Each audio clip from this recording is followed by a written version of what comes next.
우리는 지금 하이델베르크 요리문답을 살펴보면서 우리가 믿는 바가 무엇인가, 그 믿음의 내용들이 사도신경에 잘 요약되어 있다 하는 설명을 듣고 그 사도신경의 순서를 따라 함께 내용들을 보고 있는데요. 그 첫 번째는 바로 성부 하나님에 대한 내용입니다.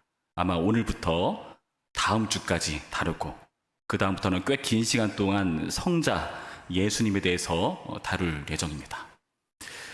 여러분, 성부 하나님과 성자 예수님, 그 관계를 생각할 때, 그리고 그 하나님의 떠오르는 인상을 생각할 때 여러분은 어떤 인상을 가지고 계신지 잘 모르겠습니다. 흔히 예수님께서 우리 가운데 은혜를 베푸시고 사랑을 베푸시고 너무나 우리를 잘 대주셔서 우리가 기독교의 기본적인 신앙하면은 예수 그리스도를 가장 먼저 떠오르기 마련이죠. 그래서 교회에서 하는 웬만한 질문 거의 예수님 답하면은 대부분 다 맞을 정도로 예수님께서 가장 큰 비중을 차지하는 듯 보입니다. 반면에 성부 하나님 여러분 어떠십니까? 성부 하나님에 대해서 우리는 어떻게 여기고 있는가? 성부님은 어떤 인상으로 우리 가운데 남아 있는가? 어떤 분은 이렇게 얘기를 합니다. 성부 하나님은 구약의 하나님이시다. 율법의 하나님이시다. 그래서 율법으로 우리를 정죄하시고 심판하시는 무시무시한 하나님. 반면에 성자 예수님은 은혜롭고 따뜻하신 분, 신약의 구속주, 이런 식의 이분법적인 생각을 가지고 있지 않나 하는 생각을 가져봐요. 그래서 우리는 혹여나 성부 하나님에 대한 이런 인식이 있다면은 오늘부터 다루는 성부 하나님에 대한 믿음의 내용들을 살펴보면서 좀 조정할 필요가 있습니다. 성부 하나님은 어떤 분이신가? 우리가 그분에 대해서 어떻게 신앙하는가? 그것을 오늘 우리가 다루는 하이델베르크 요리문답 26문에서 잘 설명해 주고 있습니다. 내용이 워낙 길기 때문에 몇 차례 구분해서 읽도록 하겠습니다. 제가 질문하면 여러분 첫 번째 답을 해주시기 바랍니다. 전능하신 성부 하나님, 천지의 창조주를 나는 믿사오며 라고 고백할 때 당신은 무엇을 믿습니까? 우리 주 예수 그리스도의 영원하신 아버지께서 아무것도 없는 중에서 하늘과 땅을 그 가운데 있는 모든 것을 창조하셨고, 먼저 성부 하나님에 대한 믿음은 그분이 전능하신 분이라는 겁니다. 그분의 그 전능성에 대해서 우리가 살펴봐야 됩니다. 우리가 살펴보았듯이 이 26문의 답은요, 그분께서 아무것도 없는 중에 하늘과 땅과 그 가운데 있는 모든 것을 창조하셨다. 아무것도 없을 때 무에서 유를 창조하신 겁니다. 모든 것을 다 만드신 겁니다. 세상 사람들이 말하는 창조라는 차원은요, 사실 있는 것을 가지고 어떻게 해결하고 조합하고 발견하는 수준에 그치지 않습니다. 그러나 우리 하나님은 다르죠. 아무것도 없는 무에서 유를 만드신 겁니다. 이런 하나님의 창조성에 대해서, 이 세상을 만든 존재에 대해서 세상은 많은 의문을 가지고 이의를 제기합니다. 어떻게 그럴 수가 있는가? 어떻게 하나님이 이 세상을 이렇게 말씀으로 창조할 수가 있느냐? 별의별 말들을 하곤 합니다. 그러니까 이게 설명이 안 되니까 진화론 같은 것들을 들먹이면서 세상의 창조를 설명하려는 시도가 있죠. 그러나 성경은 분명히 우리에게 말씀해 주시길 태초에 하나님이 천지를 창조하시니라 밝혀주시고 계십니다.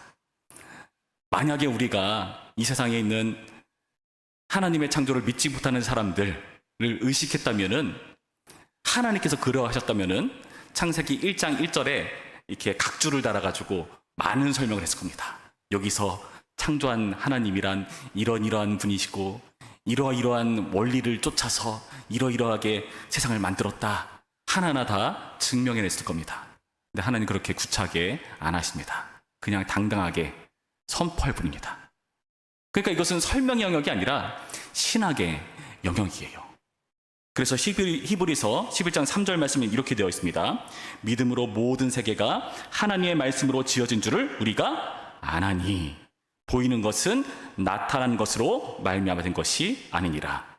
조금 쉽게 말하면은 이 세상에 나타난 모든 것들은 무에서 창조된 것이지 유에서 창조된 것이 아니다 하는 말씀을 밝히고 있는 거예요. 믿음으로 알 수 있는 차원의 하나님의 지식이라고 밝혀주고 있습니다.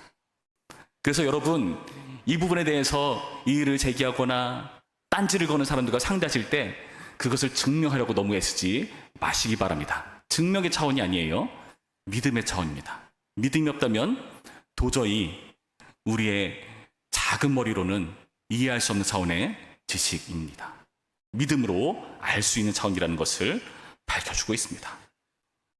아무것도 없는 중에 모든 걸 전체를 창조하신 이 하나님을 성경은 우리 가운데 선포할 뿐입니다.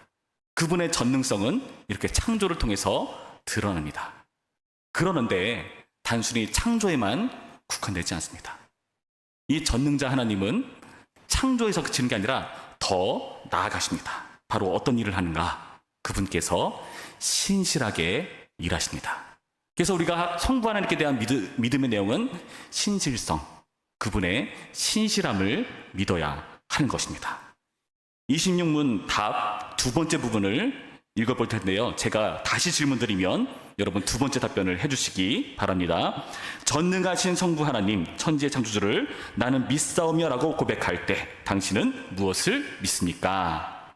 또한 그의 영원한 작정과 섭리로서 이 모든 것을 여전히 보존하고 다스리심을 믿으며 성부 하나님께서는 그분의 전능성으로 창조 사역을 하셨습니다. 아무것도 없는 상태에서 모든 걸 지으셨죠. 무중 전체를 만드시는 창조 사역을 하셨습니다. 여러분, 그러고 나서 그 창조된 세계를 그냥 놔두실까요? 그렇게 말하는 사람들이 있습니다. 신은 세상을 창조하고 어떠한 질서에 의해서 흘러가게 놔두고 관여하지 않는다. 그러나 그렇습니까? 성경은 그렇게 말하지 않습니다. 아주 작은 참새 한 마리조차 하나님이 허락하지 아니하시면 땅에 떨어지지 않습니다. 성경은 그렇게 밝혀주고 계세요. 그렇다면 그분은 어떤 일을 하십니까? 그분의 전능자로서 하는 역할은 바로 우리가 방금 읽었듯이 보존하고 통치하시는 일을 하십니다. 우리가 지금 살펴보는 내용이 사도신경에 나타난 성부 하나님을 살펴보고 있잖아요. 사도신경에 이 성부 하나님을 뭐라고 불렀죠? 아까 우리가 살펴봤듯이 나는 전능하신 아버지 하나님, 천지의 창조주를 믿습니다. 전능하신 하나님을 믿는 거예요. 그런데 이 호칭이요, 사도신경에 또 나오는 부분이 있습니다. 어디서 나오는가? 화면에 나와 있듯이 바로 하늘에 오르시어 전능하신 아버지 하나님 우편에 앉아 계시다가, 여기도 전능하신 아버지 하나님, 이 전능자로서의 호칭이 나와 있습니다. 이 내용은 뭘까요? 예수님께서 우리를 구원하시고 죽으시고 부활하셔서 저 하늘로 올라가 앉아 계신다. 그런데 어디 앉아 계신다고요? 하나님 우편, 전능한 하신 하나님 우편에 앉아 계신다고 말합니다. 그럼 우리가 여기서 뭘 할 수 있죠? 전능하신 하나님께서 이전부터 계속 그 하늘 보좌에 앉아 계신 거죠. 하늘 보좌에서 뭐라고 계실까요? 보좌에 앉는다는 건 무슨 의미입니까? 하늘에 계신다는 건 무슨 의미입니까? 그분의 전능성으로 전능한 하나님으로서 이 세상에 대해서 일을 하고 계신 겁니다. 어떤 일을 하실까요? 통치하시는 일, 다스리시는 일, 왕으로서의 사역을 감당하고 계신 겁니다. 그래서 이건요, 단순히 사도신경뿐만 아니라 성경의 맥락에서도 밝혀주고 있습니다. 창세기 말씀 보시면 이런 표현이 나타나요. 바로 창세기 17장 1절에 나와 있는 말씀인데요. 이렇게 되어 있습니다. 아브람이 99세 때에 여호와께서 아브람에게 나타나서 그에게 이르시되 나는 전능한 하나님이라. 너는 내 앞에서 행하여 완전하라. 지금 이 말씀이 왜 나오고 있는가? 그 앞부분 16장의 내용을 보시면 아브람이 하나님께 큰 실수를 합니다. 하나님은 아브람에게 어떤 약속을 지었죠? 자녀를 번성케 해주겠다는 약속을 하셨습니다. 그런데 자녀가 도무지 생기지 않습니다. 아들이 생기지 않아요. 그러니까 어떻게 합니까? 아내의 종이었던 하갈을 통해서 이스마엘이라는 아들을 낳습니다. 그러고 나서 긴 시간 하나님 침묵하시다가 99세가 되던 해에 나타나셔서 뭐라고 하십니까? 나 전능한 하나님이다. 너 내 앞에서 똑바로 해라. 지금 그 말씀하시는 거예요. 하나님 믿지 못하고 행한 그 아브라함에 대해서 나는 약속을 반드시 이루는 존재다. 너를 통해서 세상의 많은 사람들을 복되게 하고 하나님의 형상으로 가득 채우는 그 역사를 이루어내고야 많은 전능한 존재라는 것을 밝혀주는 겁니다. 창세기 때요. 하나님께서 온전한 하나님의 나라 에덴 동산을 창설하시고 나서 아담이 범죄하고 그 죄로 가득한 세상을 살아가다가 이제 아브라함을 통해서 이 세상을 치유하고 변화시키고 온전케 할 계획을 세워나가시는 겁니다. 그렇게 해서 어떻게 하십니까? 요한계시록에 이르러서 또 등장하는 이름, 전능한 하나님. 요한계시록 1장 8절 말씀 이렇게 되어 있습니다. 주 하나님이 이르시되 나는 알파와 오메가라, 이제도 있고 전에도 있었고 장차 올 자요 전능한 자라 하시더라. 그리고 이 전능한 자라는 표현이 요한계시록 곳곳마다 계속 등장합니다. 곧 전능하신 이라는 표현으로 계속 반복이 돼요. 하나님께서 이 세상을 만드시는 그 전능성을요, 창세기부터 요한계시록까지 이 세상의 시작부터 망가져 버렸죠. 죄로 오염돼 버렸죠. 이것을 다시금 회복하는 작업을 아브라함으로부터 시작해서 요한계시록 주님 다시 오시는 그날에 이르기까지 끝까지 해내시는 분이라는 사실을 이 전능한 하나님이라는 호칭에서 알 수가 있는 겁니다. 그래서 하나님께서 보존하고 통치하시는 이 사역은요, 전능한 하나님으로서 신실하게 일하신 겁니다. 그래서 그분은요, 요한계시록에 이르러서 이 세상을 완전히 새롭게 하실 겁니다. 새 하늘과 새 땅, 온전한 천국을 완성하실 겁니다. 그래서 어떤 의미에서 이러한 보존과 통치 사역은요, 또 다른 창조라고 할 수 있습니다. 재창조. 하나님의 구속의 역사를 통해서 이루어내시는 새로운 창조라고 할 수가 있는 겁니다. 여러분, 우리가 살펴봤듯이 하나님께서는 전능성을 가지시고 신실성을 가지시고 이 세상에 전능한 하나님으로 일하고 계세요. 그 하나님은 어떤 하나님으로 이 하이델베르크 요리분답은 소개하고 있습니까? 우리 제일 처음에 어떻게 읽었죠? 우리 주 예수 그리스도의 영원하신 아버지께서. 자, 이 전능한 하나님, 전능성과 신실성을 가진 이 하나님께서 누구의 성부시라고요? 우리 주 예수 그리스도의 영원하신 아버지. 그렇다면 우리는 여기서 한 가지 질문이 있습니다. 아니, 예수님의 아버지라는데 그게 우리랑 뭔 상관입니까? 하나님은 그냥 먼 존재로 여겨버리고 우리는 그냥 성자 예수님을 통해서만 유익을 누리는 그 정도 차원에서 그칠 수 있지 않겠습니까?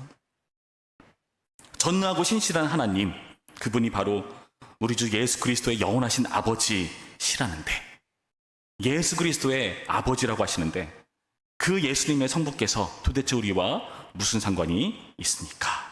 그래서 그런 질문에 대해서 이 하이델베르크 요리문답은 이렇게 답합니다. 우리 26문 답 세 번째 부분을 읽어보겠습니다. 제가 다시 질문 드립니다. 여러분 답해 주시기 바랍니다.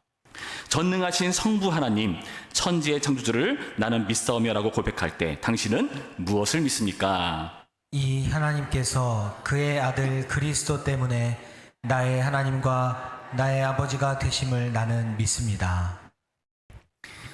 이 성부께서 누구의 하나님이 되신다고요? 나의 하나님, 나의 아버지가 되신다고 밝혀주고 있습니다. 누구 때문에요? 그의 아들 그리스도 때문에. 예수님께서 우리에게 이러한 아들로서의 자격을 주시기 위해서, 자기 아버지를 우리의 아버지 삼게 하시기 위해서 어떤 일을 하셨습니까? 우리가 함께 성경을 읽어보겠습니다. 에베소서 1장 3절부터 5절까지의 말씀인데요. 제가 읽어드립니다. 찬송하리로다 하나님 곧 우리 주 예수 그리스도의 아버지께서 그리스도 안에서 하늘에 속한 모든 신령한 복을 우리에게 주시되 곧 창세전에 그리스도 안에서 우리를 택하사 우리로 사랑 안에서 그 앞에 거룩하고 흠이 없게 하시라고 그 기쁘신 뜻대로 우리를 예정하사 예수 그리스도로 말미암아 자기의 아들들이 되게 하셨으니, 예수님으로 말미암아 이를 이루셨다는 겁니다. 요한복음 1장 12절 말씀은 이렇게 되어 있습니다. 영접하는 자, 곧 그 이름을 믿는 자들에게는 하나님의 자녀가 되는 권세를 주셨으니, 예수님을 영접하고 예수님을 믿는 자들에게 하나님을 아버지라 부를 수 있는 자격, 하나님의 자녀가 되는 이 놀라운 권세를 주셨다 밝혀주고 있습니다. 우리는요, 하나님을 아버지라고 부를 수 없는 자들이었습니다. 성경의 표현에 의하면 우리는 죄인이었어요. 하나님과 원수된 존재였습니다. 그러나 예수님께서 하나님과 우리 사이를 회복하시고 그 맡겼던 담을 헐어버리시고 하나님과 나아갈 수 있는, 하나님을 아버지라 부를 수 있는 이 놀라운 특권을 허락하셨습니다. 어떻게 그렇게 하셨는가는 우리가 앞으로 살펴보면서 세세하게 확인해 볼 건데, 우리는 기본적으로 알고 있습니다. 예수님께서 우리의 죄를 대신해서 죽으시고 부활하시고 우리를 구속하셔서 우리를 그의 피로 사셔서 하나님께로 인도하셨습니다. 그래서 죄인으로서가 아니라 의인으로 하나님 앞에 나아갈 수 있는 담력을 얻었다 표현하죠. 우리는 그렇게 하나님께로 나아갈 수가 있게 되었고요, 그분을 아버지라고 부를 수가 있게 된 것입니다. 여러분, 그래서 이런 의미에서요, 이 성부 하나님께 대한 믿음은요, 그분의 전능성과 신실성, 그리고 더 나아가 개별성 또한 있다는 것을 알아야 합니다. 하나님의 이 놀라운 능력이요, 그 믿음이요, 우리 개개인에게 이루어지는 거죠. 그것을 개별성이라고 확인해 볼 수가 있습니다. 그 부분을 하이델베르크 26문 답 네 번째 부분에서 밝혀주고 있습니다. 제가 질문할 테니까요, 하이델베르크 요리문답의 네 번째 부분을 여러분 읽어주시기 바랍니다.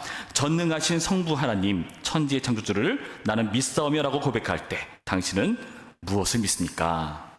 그분을 전적으로 신뢰하기에 그가 나의 몸과 영혼에 필요한 모든 것을 채워주시며 이 눈물 골짜기 같은 세상에서 당하게 하시는 어떠한 악도 합력하여 선을 이루게 하실 것을 나는 조금도 의심치 않습니다. 그는 전능하신 하나님이기에 그리하실 수 있고 신실하신 아버지이기에 그리하기를 원하십니다. 성부 하나님의 이 놀라운 전능성과 신실성은요, 우리 개개인에게도 이루어지는 능력입니다. 그분의 창조 사역입니다. 그래서 우리는 방금 고백한 이 요리문답의 답변처럼 확신을 가질 수 있습니다. 무엇에 대한 확신인가?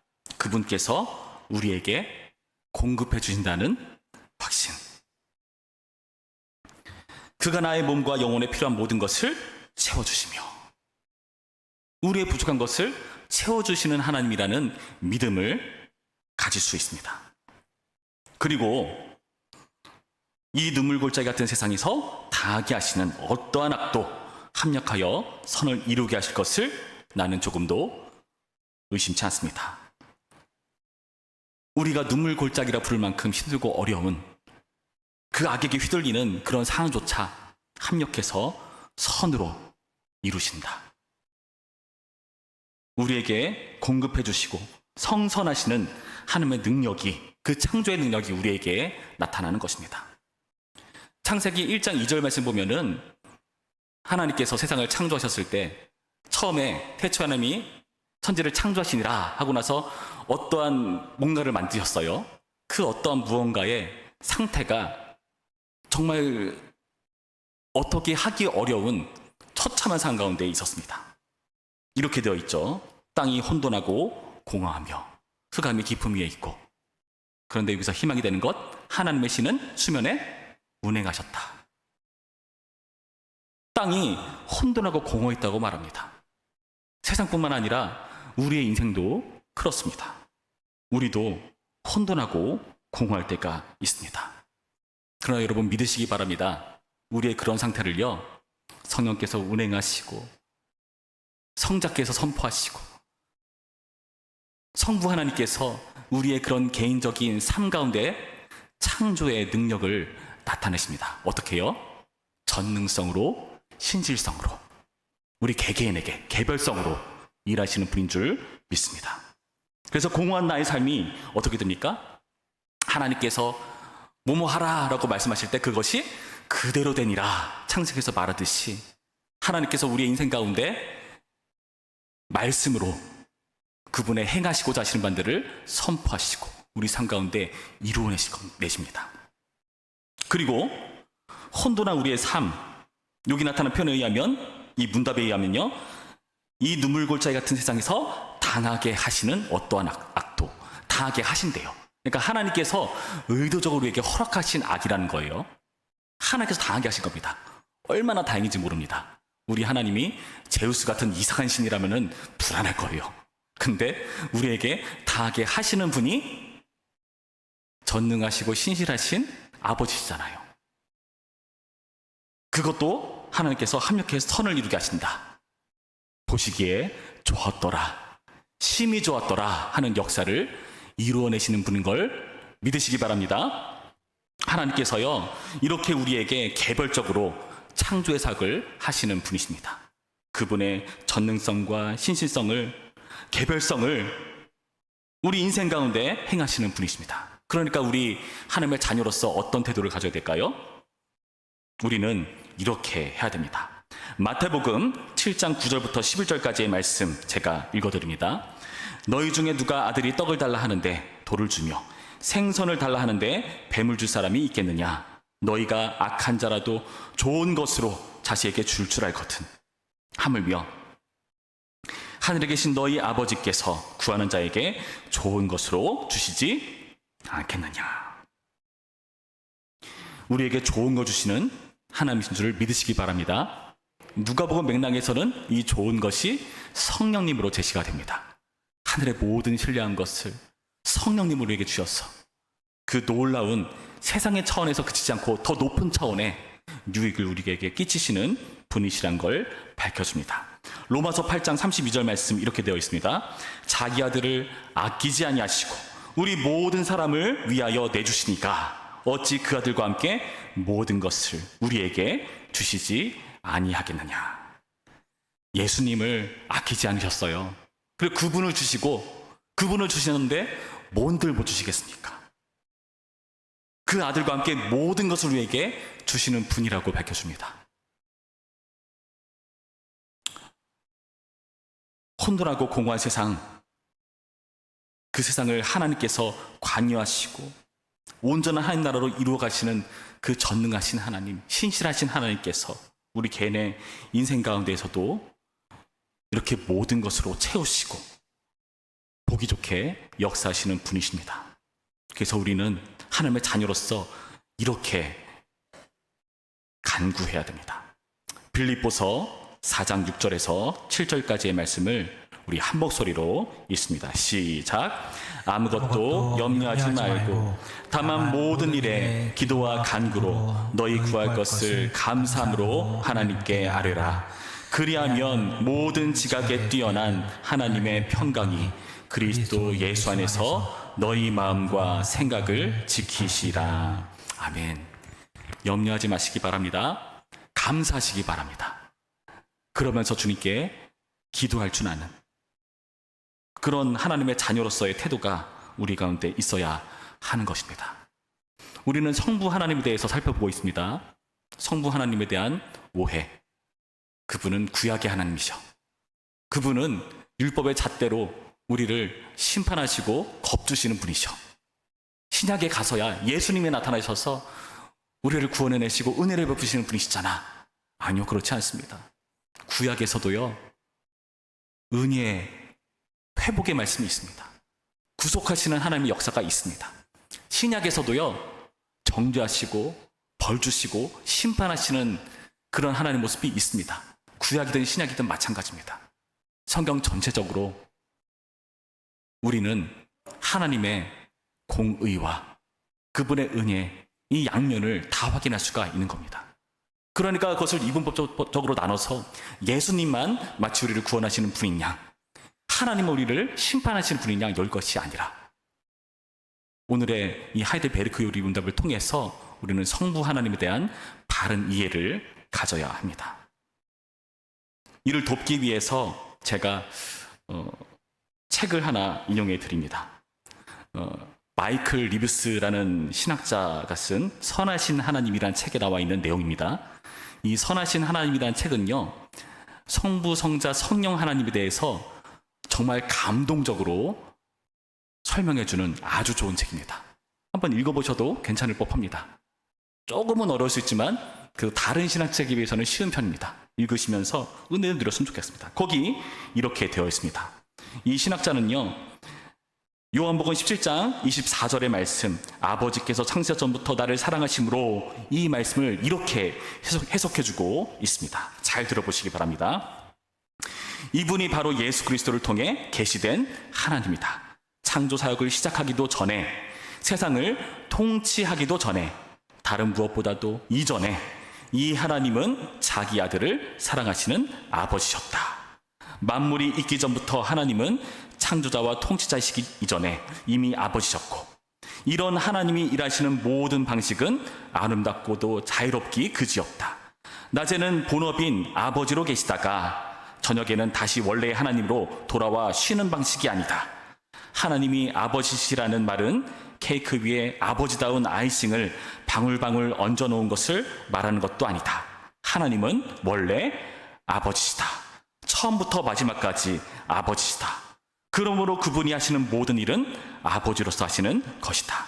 하나님은 바로 이런 분이시다. 아버지로서 창조하시고 아버지로서 다스리신다. 이 말은 곧 하나님이 피조물을 다스리는 방식은 하나님이 아버지가 아닌 다른 존재로서 천지를 다스리는 것과 전혀 다를 수밖에 없다는 말이다. 하나님은요, 이 세상을 창조하시고 통치하시는 그 모든 것들이 우리가 그냥 막연하게 알고 있는 추상적인 신으로 하는 차원이 아니라고 밝혔습니다. 그분은 창조자이기 이전에, 통치자이기 이전에 아버지였습니다. 그분은 애초부터 아버지였습니다.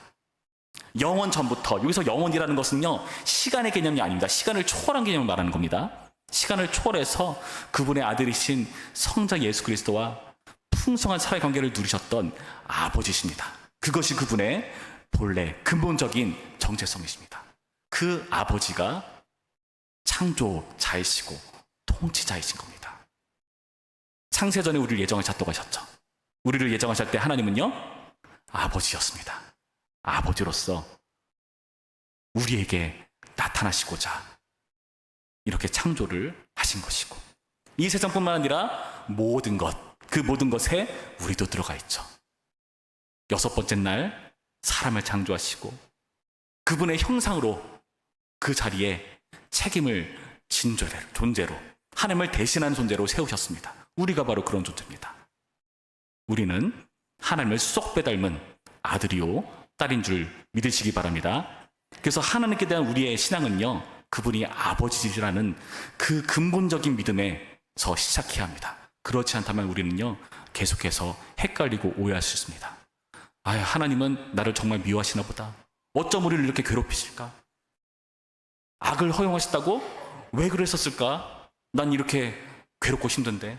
하나님 정말 너무하셨다. 잔혹한 분이시다. 지독하신 분이시다. 아니요.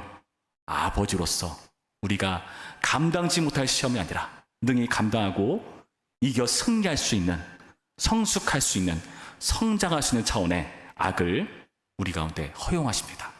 그리고 그것의 목적은 뭡니까? 합력하여 선을 이루는 것, 보시기에 저와 따라 선포하시는 것, 그것이 우리에 대한 하나님의 각오입니다. 여러분, 부디 눈물 골짜기의 여정 가운데에서 예수 그리스도의 성부가 아니라 우리의 성부이신 전능하신 하나님, 신실하신 아버지에 대한 신앙을 놓지 마시기 바랍니다. 이 하이델베르크 요리문답이 우리에게 알려주었듯이 그는 전능하신 하나님이시기에 그리할 수 있고 신실하신 아버지기에 그리하시기를 원하십니다. 그분의 능력과 그분의 성실함이, 그분의 우리를 향한 그 의도가 바로 이렇게 놀라운 것이라는 사실을 깨우치시고, 이 전능자요 신실하신 분이시오 우리 가운데 개별적으로 역사하시는 성부 하나님을 신뢰하는 오늘의 말씀 되기를 주님의 이름으로 축원합니다. 기도하겠습니다. 참 좋으신 하나님 감사합니다. 오늘 우리가 이 하이델베르크 26문을 통해서 성부 하나님이 어떤 분이신가를 함께 살펴보았습니다. 우리가 이 짧은 1시간이란 설교로 성부 하나님을 온전히 알 수는 없겠지만 이 성부 하나님에 대한 오해를 불식하고 우리를 향한 아버지로서의 하나님을 다시 한번 되새기는 시간 될 수 있도록 인도하여 주옵소서.